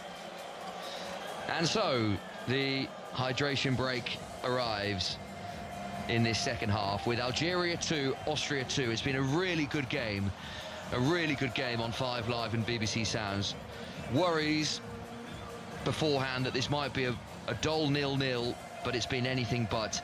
And at 2-2, it still feels like there could be some more twists and turns. Austria going through in second and Algeria in third. So if it stays this way, both going through, Iran out. But if we are to get a winner, Iran go through. So with this hydrations break, it gives us a chance to check back in with the game. Sahel Sahi's watching in Dallas, Jordan, Argentina. Yeah, where Argentina are leading Jordan by 2-1. We're having our water break as well. The goals coming in the first half from Argentina. Lo Celso from a free kick directly scored up and over a 5-man wall. Then Lautaro Martinez from the penalty spot after Senesi was injured. He was kicked in the face. Jordan have pulled a goal back. It's the first goal that Argentina have conceded at this World Cup. Coming in the second half, cross from the right-hand side, and Altamiri, who's come on as a second-half substitute, sneaking in at the far post. Lionel Messi's on the pitch. He just had a free kick, floated up and over the top of the crossbar from 25 yards away.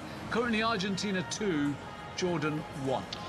Appreciate it, Sahel. Thank you. Argentina going through as group winners, as they were prior to this morning's matches, but going through with 9 points from 9, as we see a replay of the 2 goals. Actually, the 2 goals in this second half, very similarly constructed, weren't they? Low balls across the penalty area.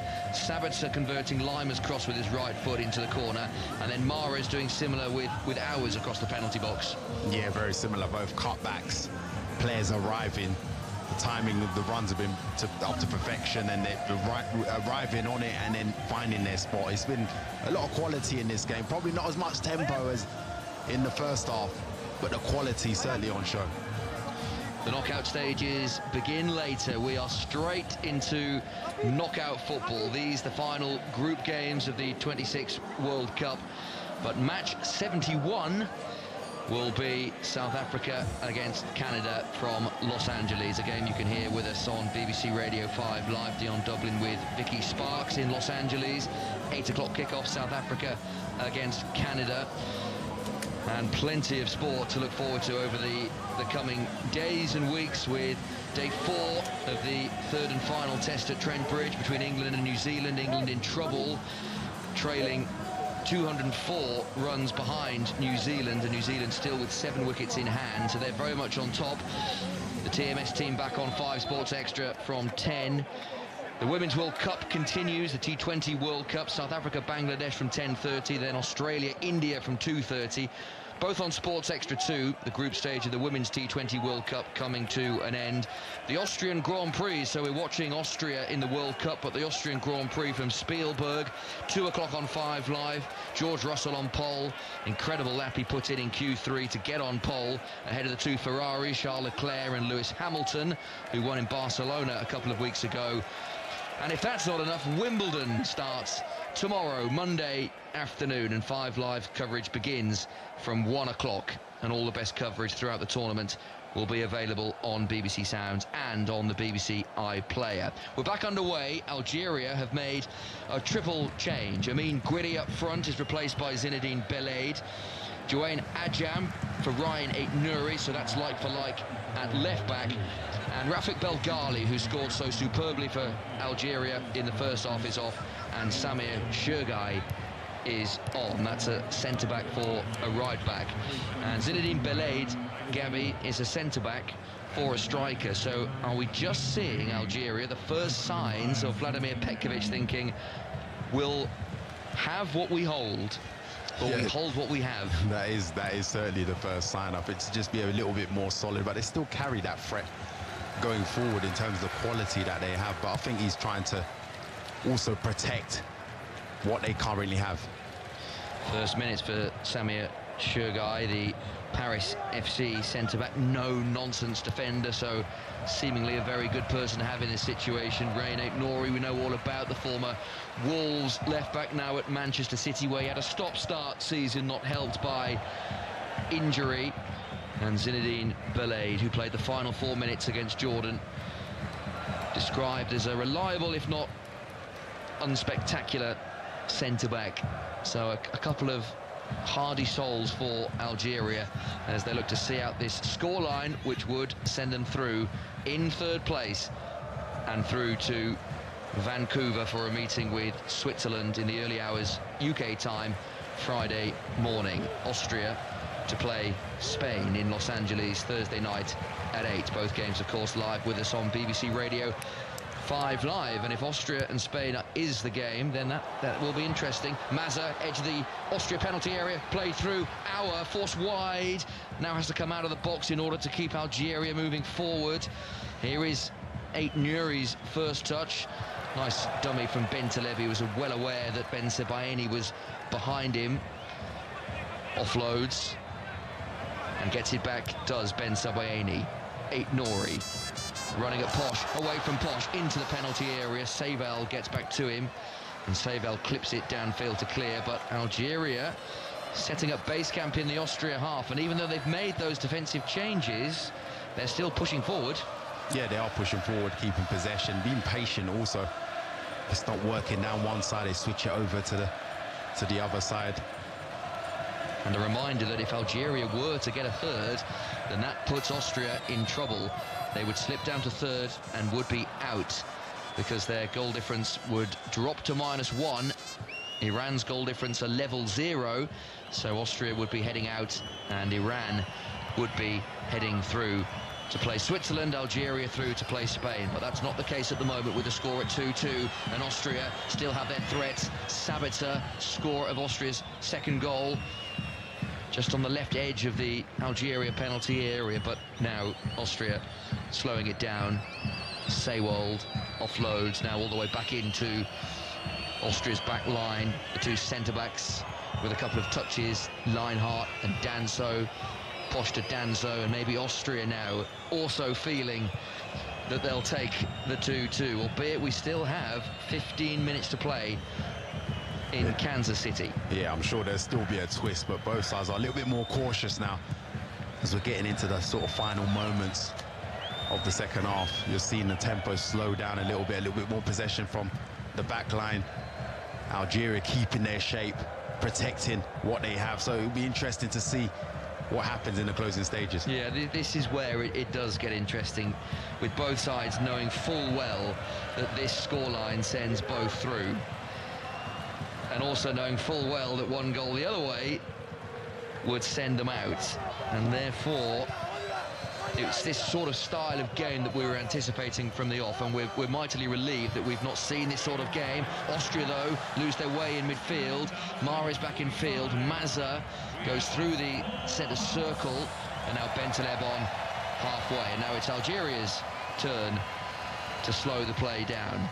Auer's ball across the centre circle. Fine assist for Hassem Auer, the Al Ittihad centre midfielder for Riyad Mahrez to fire home. It's that goal at the moment that is enough for Algeria to qualify as one of the best third-placed sides. He's on the ball again, the pink-booted Riyad Mahrez of Al Ahly. 5 Premier League titles, Champions League, 2 FA Cups and 3 League Cups with Manchester City and Leicester City. Shabi across to Bentaleb, who's inside the centre circle. No pressure arriving. Gregoritsch quite happy for him to have the ball inside the centre circle, and the former Spurs man is on the ball again. Short pass to Shabi. You can see the shadows of the players beginning to appear as well as we hit 20 to 11 local time. It was a 9 p.m. kickoff in Kansas City. Bentaleb goes long to the right. That's a good ball as well. The touch from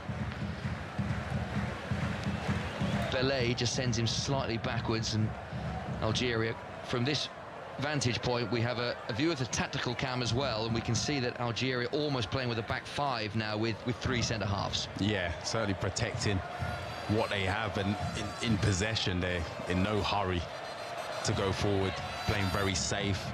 Austria standing off them, keeping their shape. So yeah, we're starting to see the pattern of both sides really protecting their passage to the next round. Well, Algeria know how Iran feel at this stage. This is exactly what happened in 1982 in Gijon, when Algeria were at home helplessly watching Austria and West Germany play out a 1-0 West Germany win, which sent both nations through.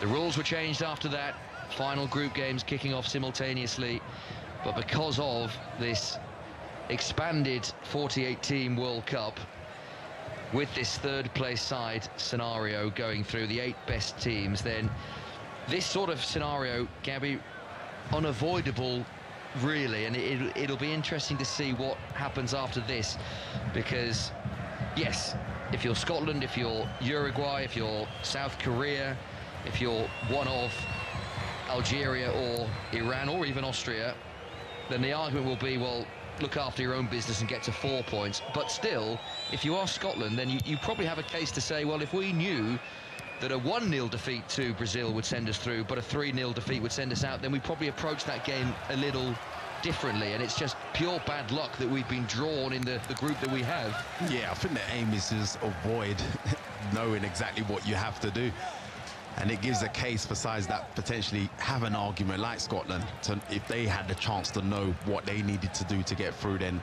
potentially they would have approached the game differently. So I think football's always evolving, and I'm pretty sure for the next World Cup they'll try and find a way to avoid this sort of scenario. Yeah, and you wonder if that is yet more teams playing. Make it a round 64, and then we'll have none of this drama, because you can go back to the old system of 2 through and 2 out from groups. The next World Cup in Spain, Portugal and Morocco, with a couple of games in Paraguay and Uruguay to mark the centenary since the very first World Cup held in Uruguay. Not much is happening here, it has to be said. 10 minutes to play in Kansas City. Algeria 2, Austria 2. So let's see how things are going with Sahel Sahi watching Jordan, Argentina. Messi's just breaking record after record. It's Argentina 3 now, Jordan 1. Messi with his 19th World Cup goal, the 6th of this tournament, from a free kick 20 yards away, curled it round a small Argentinian wall and also a Jordanian wall. Absolutely brilliant. Maybe the Jordanian goalkeeper should have done better, but nonetheless, Messi with his 6th World Cup goal of the tournament and our record-breaking 19th goal in World Cup finals. Argentina 3, Jordan 1. Thank you, Sahel. Inevitable? Yeah, he's speechless now. I don't know what to describe him as. He keeps breaking record after record. A hat-trick against Algeria in the first game. He got both goals in the win against Austria. And as Sahel says, his 6th goal of the tournament now in that 3-1 latest score from Dallas against Jordan. And he, well, the evergreen Lionel Messi just keeps going and going and going. Argentina play Cape Verde in the round of 32. Portugal play Croatia in the round of 32. So if you're on Messi-Ronaldo watch. Algeria breaking forward, but none of this is being done with any great tempo now. Nori on the left-hand angle of the penalty area. Short pass infield. Mahrez, who is cropping up on this left wing. Not seen him over here much in this game. It's his goal, sending Algeria through currently and sending Iran out, courtesy of their goal difference, which is 0 at the moment. Senegal would be going through as the 8th best placed team with a goal difference of 2, and Iran, South Korea, Scotland, Uruguay all heading out despite finishing in 3rd. And the way this game is going, it looks like now that both Algeria and Austria are settling for 2-2 with 8 minutes to play. Aït-Nouri looking to change that. Lovely step over away from Posh into the penalty area. Ball across the box. Mazza had no real opportunity to control that and shoot goalward. So there was a moment of promise from Algeria. Yeah, it opened up for Aït-Nouri. But Mazza couldn't quite get out of his feet and hacked away by Austria. And now we're back on the halfway line where Algeria, I'm sure, will just try and keep possession. Another good ball is sprayed out to this near side where Aït-Nouri waits, then plays it in field. Auer can't control on the turn inside the penalty area. And this will be ran riskily away by Vanna, who's given it away. Shabi was in the way. Mahrez now, central position, fouled by an eager Grilic challenge with his jet black hair glinting under the floodlights. Didn't agree with that decision. And Algeria have a free kick, centre field, a good 35 yards out. Yeah, Grilic didn't agree with that. Mahrez just used his experience. As soon as he felt contact from Grilic, he went down right under the watchful eye of the referee. So how ambitious will Algeria be here, I wonder? It's a long way out. Austria holding a line just outside their penalty area. Mahrez takes a step away. It looks like Bentaleb is being teed up here for a drive. Belaid is there, the recently introduced Zinedine Belaid, who also looks like he might fancy this. Takes a couple of steps forward, lays it off to Bentaleb. It was the double bluff. Bentaleb then chips to the back post, headed across goal, but headed behind, and in fact the flag up on that far side. So that all comes to naught, and it is an Austria free kick. Inside their own penalty area, we have 6 minutes to play. 2-2 between Algeria and Austria. This is good enough for both. Austria going through to face Spain, and Algeria going through to play Switzerland. Iran, who are hoping for a winner, will be eliminated. Yeah, that's what it looks like at the moment, unless the intensity, rises, because I think both sides are happy now. They'll settle for what they've got. They did give it a good go for 70-odd minutes, I would say. I'd say the last few minutes especially, the tempo has gone down where they're happy to keep possession. Defensive changes have been made, which probably shows the hand of the managers. Yeah, if you are just tuning our way on BBC Radio 5 Live, maybe heading to work and wondering if it's been like this for the entirety of the game, well, it certainly hasn't. A 2-2 scoreline suggests that anyway. It's been very lively. Austria taking the lead in the first half, Algeria equalising on the stroke of half-time, Austria back in front, and then the Mahrez equaliser. So the game has toed and froed. Algeria have spent large parts of this game out and then back in, but a draw always good enough for both, and that's sort of what we've ended up with, even though it's not been a game, certainly for the opening 70-75 minutes, that felt like it would end as a draw. No, it didn't. I mean, it was both sides going for it and attacking with intent, but I think now, as we're in the closing stages, you tend to take less risks naturally, and it's given us sort of this outcome where both sides, once they get the ball, are playing very safe, and the other side are keeping their shape and making it very difficult to break down. And the irony continues to be lost on no one, that Algeria were very much the victims in the disgrace of Gijon, but they are the beneficiaries of this format now, and Iran are this year's Algeria, watching two sides play out what looks like to be a draw now. Ben Sebaini over halfway into the centre circle, where Mazza takes over. Shabi there as well, and Shabi wants it back from his centre-backs, and that's what's happening. And this is all happening inside the Algeria half, all little triangles. There's no pressure coming from Austria. If this was late day 5 in a cricket match, then both sides would have shaken hands by now and said, thank you very much, we'll take the draw. Yeah, certainly. I mean, they could end the game now, really, and sit on the ball on the halfway line. I'm pretty sure. Iran, no Austrian player. Yeah, well, yeah, quite. Iran, though, will hope there is a moment, one moment, that would send them through and send the loser out. Germany, Paraguay, France, Sweden in a section in the round of 32, so that could be a Germany-France round of 16 game. Very tantalising. South Africa, Canada kicks us off in the knockout stages. Then Netherlands, Morocco, those two quadrants will meet, or those two ties will meet in the round of 16. Portugal, Croatia, Spain against Austria as it is at the moment. Portugal, Croatia definitely confirmed, courtesy of the results earlier today. Spain playing the second in Group J, which at the moment is Austria, so that could be a Portugal-Spain round of 16.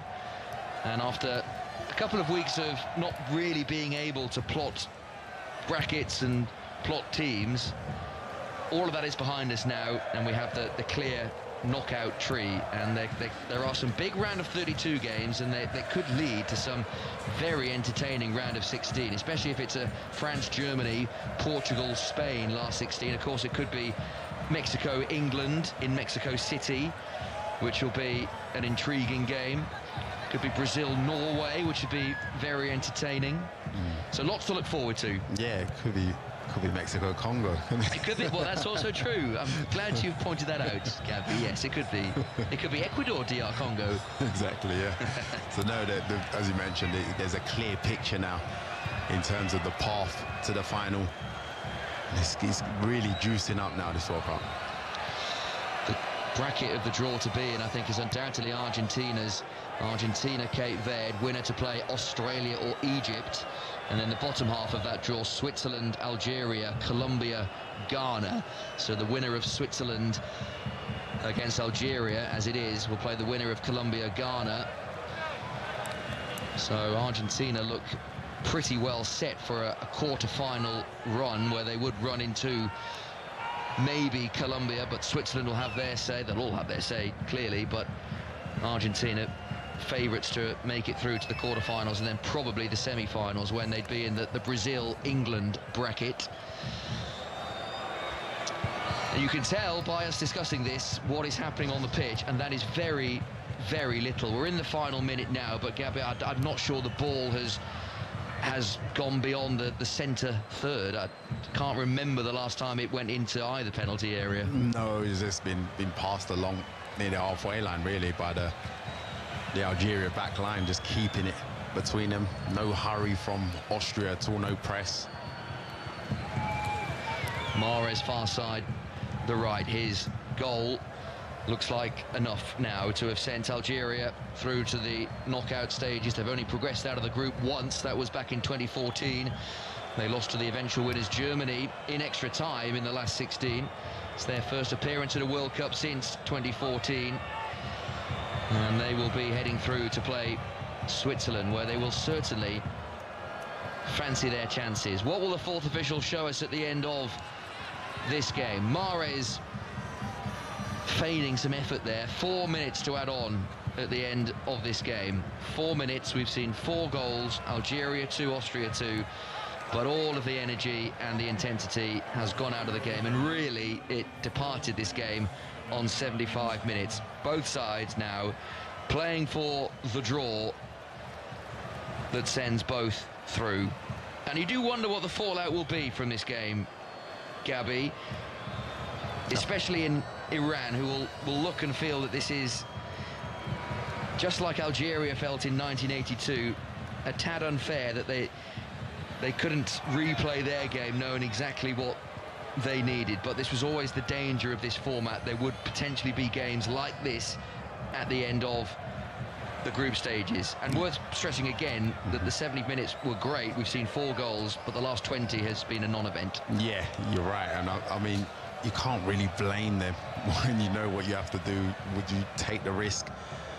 But what is positive, as you mentioned, is they did go for it at the beginning. They went hammer and tong at each other, produced 4 goals. So it's hard to really point any fingers when you've seen 4 goals and entertained in 70 minutes. But I think when it gets to the dying stages of any game, you are typically cautious and protect what you need to get through to the next round.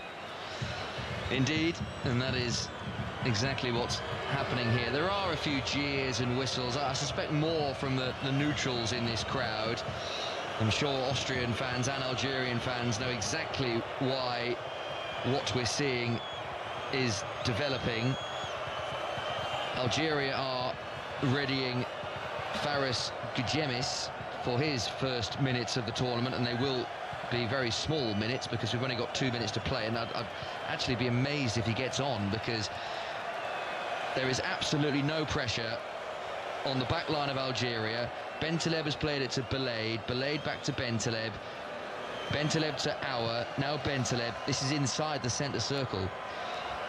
Yeah, and it's been inside the centre circle for the last 5 minutes, I think. Yep, and you purely because you very rarely see a situation like this in football, where a draw sends both through. The revamped World Cup has very much led to this situation, but you certainly cannot blame Algeria or Austria in this situation. But I imagine there might be a few shoes thrown through a few teeth.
About how the game was played, and now if this game ends like this, there certainly won't be from Iran. Austria have to pile forward, ball to the back post, headed across goal, and headed in! And Austria have scored! The header from Sasa Kalajic, who's only just been introduced!